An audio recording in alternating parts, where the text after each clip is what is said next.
항상 악수를 해요. 그래서 그 악수하는 게, 그 악수하는 게 이게 그 피부를 한마디로 접촉하는 거 아니니까, 그러니까 그만큼 더 스킨십을 강화하는 건데, 그런 점에서 우리 그 굳이 정치를 할 사람이 아니라 하더라도 공무원 간에 하더라도 그 악수를 하는 게 참 좋은 거다 하는 거를 저희 그 간부들한테 많이 말은 안 했지만 행동으로 보여주었습니다. 그래서 항상 저도 악수를 좀 더 많이 하려고 노력합니다.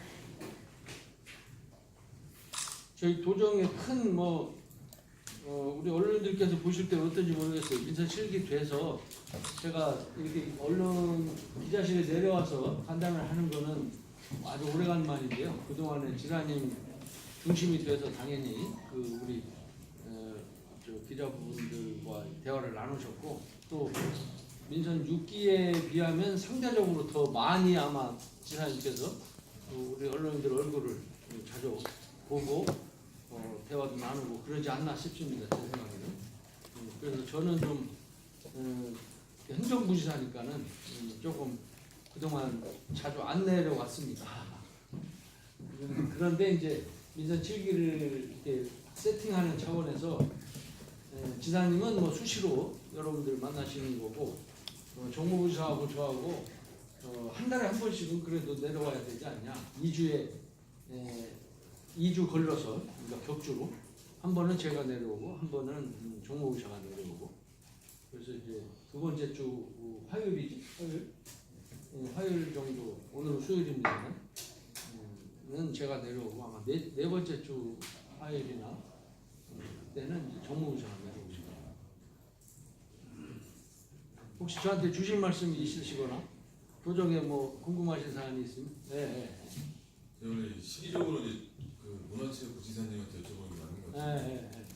그 아산 무궁화 축구단 관련돼가지고 얼마 전에 그 아산 시장님이 시장님이 뵙고서 건의를 하셨다는 것을 들었어요. 네, 그 부분에 대해서 지금 어떻게 검토가 되고 있는지. 네, 지사님이 한번 저희들한테 지시를 하셨습니다. 좀 관계 전문가분들하고 좀 이렇게 심도 있게 토론하는 자리를 좀 갖자. 그런 토론을 거쳐서 의사결정을 한번 하자라고 말씀을 주셨습니다. 다만 이제 저는 행정부지사로서 저는 개인적으로 우선은 현재는 그 도정의 입장이 아니고 제 개인적인 생각으로는 좀 신중할 필요가 있다 하는 생각을 가지고 있습니다. 대전시의 시티즌을 이제 아무래도 옆에 있기 때문에 저는 개인적으로는 축구를 좋아합니다. 제가 잘하진 못하지만 저 대전에 있을 때도 항상 1년짜리 표를 구매해서 시티즌 경기에 제가 살기를 논해서 살았기 때문에 자주 가볼 정도로 보기를 좋아하는데, 관중으로 참여하기 좋아하는데, 시티즌 사례를 보면 광역자치단체에서 특히 도에서 어떤 명확한 어떤 기업에 참여 없이 하는 게 쉽지는 않다 하는 생각을 가지고 있습니다. 저는. 그런데 이제 지사님께서는 그래도 좀 혹시 가능한 방법이 없을까 하는 생각을 가지고 계셔요. 그래서 관련된 전문가분들하고 조만간에 가까운 시일 내에 토론을 한번 해서 그런 논의를 한번 거친 다음에 의사결정을 하고자 합니다. 네, 충남 혁신도시랑 토론회를 얼마 전에 했잖아요. 어느 정도 윤곽은 나왔는지 궁금하고. 이제 혁신도시를 지정하는 방법을 저희가 이제 두 가지로 구분을 해서 생각을 했었어요. 하나는 이제 국토부를 중심으로 하는 행정부에서 준비를 해서 혁신도시를 지정하는 방법. 근데 그거는 현실적으로 부딪혀 보니까 제일 처음에 협약서를 맺은 게 있어요. 참여정부 때. 근데 그때 10개 시도지사와 장관, 관계부처 장관이 서명을 한 거기 때문에 그거를 다시 추진하기는 현실적으로 어렵더라고요. 그래서 이제 그 방법은 좀 어렵다라고 보고, 두 번째로 추진을 한 것이 역시 이제 입법부를 통해서 입법화하는 거죠. 그거는 혁신도시 법을 조문을 바꾸면 되는 내용이기 때문에 광역자치단체, 이제 수도권을 제외하고 광역자치단체, 그러니까 이제 대전과 충남도를 포함하는 겁니다. 그렇게 되면 그래서 광역자치단체에 한 개씩은 둔다라고 하는 조항이죠.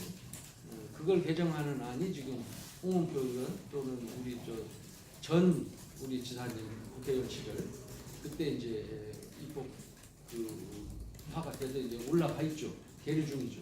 그런데 아직 그게 뭐 통과되진 않았죠. 그 통과를 위해서 여당 대표도 뭐 약속하신 바 있고 그렇기 때문에 또 야당에서도 그걸 뭐 대놓고 반대할 거라고 생각하지는 않습니다. 왜냐하면 누가 봐도 공평한 상황에서 놓고 보면 좀 덜 공평하잖아요. 특히 세종시가 이제 완전히 광역으로 빠져나가 버린 상황에서 우리 충남이나 대전시 입장에서는 더더욱 그렇습니다. 더욱이 세종시가 흔히 얘기하는 그 빨대 효과 때문에 인접한 지역에 그 어떤 발전 에너지를 좀 흡수해 나가는 그런 게 있는 상황에서 충남이나 대전의 입장에서는 반드시 혁신도시가 지정이 돼야 된다는 게 정당한 공평한 주장이라고 생각하기 때문에 아마 뭐 어느 야당이라고 해서 크게 반대할 것 같지는 않아서 국회에서 공식적으로 논의만 되는 절차만 거친다면 혁신도시법이 개정이 돼서 우리 대구신도시가 혁신도시로 지정될 수 있도록 되지 않을까라고 기대하고 있습니다. 이건 그 정기국회 내에 통과가 될까요? 저희들은 그렇게 노력하고 있습니다. 한 가지만 더 여쭤볼게요. 얼마 전에 그 소방복합치유센터 충북 음성으로 확정됐잖아요. 근데 발주를 충청남도 종합건설사업소에서 하는 걸로 제가 이렇게 잘못 알고 있는 건지 아니 그거는 그렇지 않습니다. 그거 충남도 개발공사 종합건설사업소에서 그거는 그렇지 않습니다. 조금 약간 조금 다른 걸 좀 다른 걸 오해하시는 제가 잘못 알고 정보를 다 죄송합니다. 그 어제 방송에도 나왔는데요. 지사님도 오늘 서산에 가셨고 서산 그 미랑 위치요. 빨간불 켜졌다는 얘기 나오는데 확보 못해서요. 어떻게 추진되고 있는지 상황 어떻게 그러니까 이제 저희는 그렇게 어렵게 예타도 그렇게 잘 돼서 기대를 많이 했습니다. 그리고 이제 예산 남은 절차가 이제 두 번째 절차가 이제 예산인데 예산 당국 즉 기재부에서 국토부와 기재부가 공이 뭐 방송에서도 나오던데 좀 봤습니다만 제가 그 방송에서도 나오던데 제주도의 제2공항이 이제 이렇게 딜레이 연기가 되고 있으니까 지연이 되고 있으니까 어차피 해외공항이 만들어지면 주로 항로 만들어질 게 이제 저희들은 이제 해외 부분은 중국 쪽, 그다음에 국내 쪽은 제주도거든요. 그러니 제주도 쪽이 지연되고 있으니 이것도 뭐 이렇게 서둘러 할 필요가 없다 이런 얘기입니다. 국토부나 특히 기재부가. 그래서 이거 무슨 소리냐? 저희는 그렇게 생각하지 않습니다. 왜냐하면 어차피 이것도 그 우리 국가 사업이라는 게 예산과 항상 맞물리고 예산은 항상 부족하기 때문에 당초 계획대로 로드맵대로 사업이 완성되는 경우는 흔치 않아요. 보통 1, 2년은 늦어지죠. 그렇게 따지면 지금부터 서둘러야 제2공항이 지연되는 것까지 고려해서 우리가 완성될 수 있다라고 하는 것 주장 첫째 문제하고, 그 다음에 이제 국내적으로는 제주도가 주지만 우리는 또 중국 항로도 중요한 항로이기 때문에 그 부분은 제주도하고 직접 상관없지 않냐 그렇게 주장을 하고 있습니다. 그래서 저희들은 이제 이번 국회 심의 과정에서 조금이라도 예산을 좀 태울 수 있으면 좋겠다는 희망을 가지고 노력을 하고 있습니다. 어쨌든 그럼 2023년보다는 당초 계획된 것보다 늦어지는 건 맞죠? 이번에 예산이 확보가 된다면 뭐 굳이 늦어지진 않을 거고요. 만약에 이번 확보가 이제 국회 종료될 시점까지 뭐 확보가 지금 안 된다면 그러면 뭐 그러거나 내년에 만약에 넘어간다면 한 1년 정도는 뒤로 늦어질 가능성도 있죠.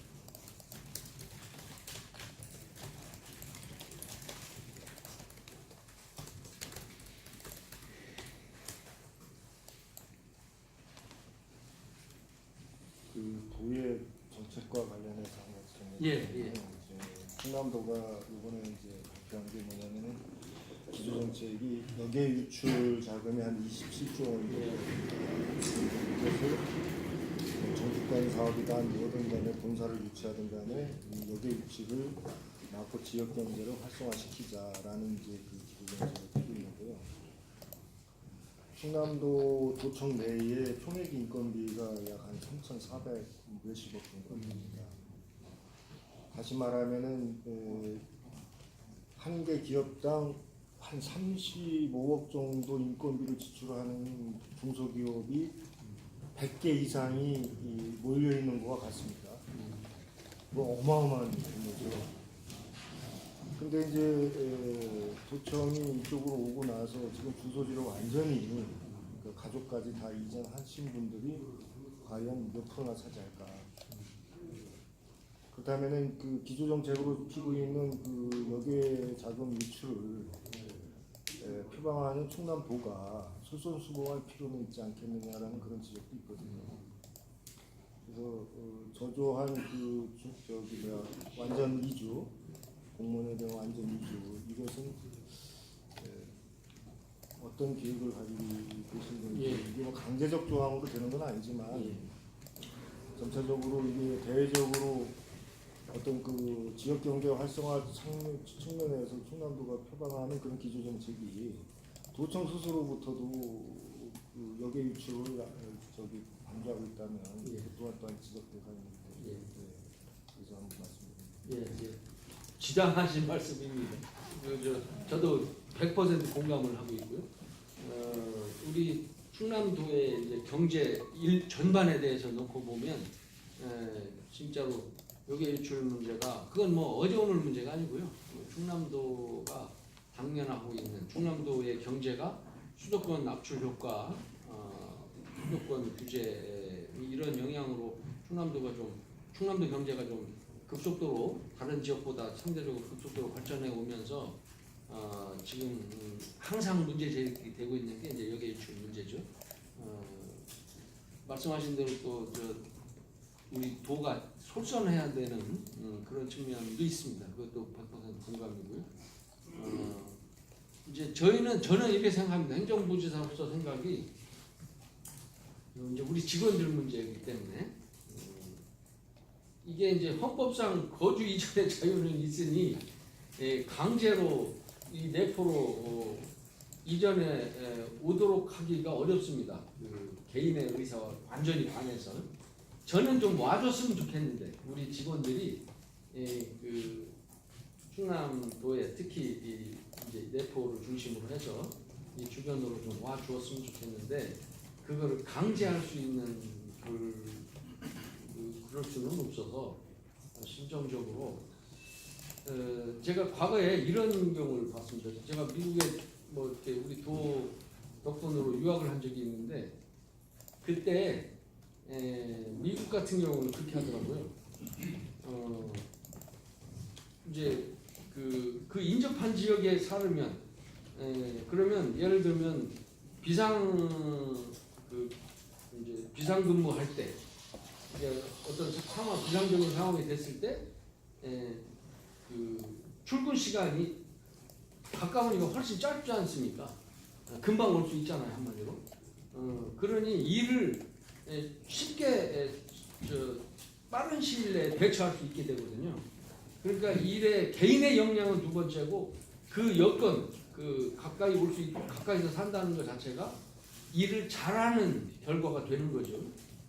그래서 그걸 인센티브로 주더라고요. 그러니까 자기 지역 내에 살면 인센티브로 줘요. 그래서 저희도 그렇게 생각합니다. 강제할 수는 없지만 인센티브를 줄 수 있는 방안을 찾아보는 게 좋겠다는 생각이 듭니다. 예를 들어서 하다못해 인사를 할 때라도 인사상에 그래도 가까이 산다면 조금 어떤 가점을 준다든가 예를 들어서 그런 인센티브를 주는 방안은 좀 찾아볼 필요가 있다라고 생각을 합니다. 저는 행정부에서 그런 쪽에 좀 고민을 하고 있습니다.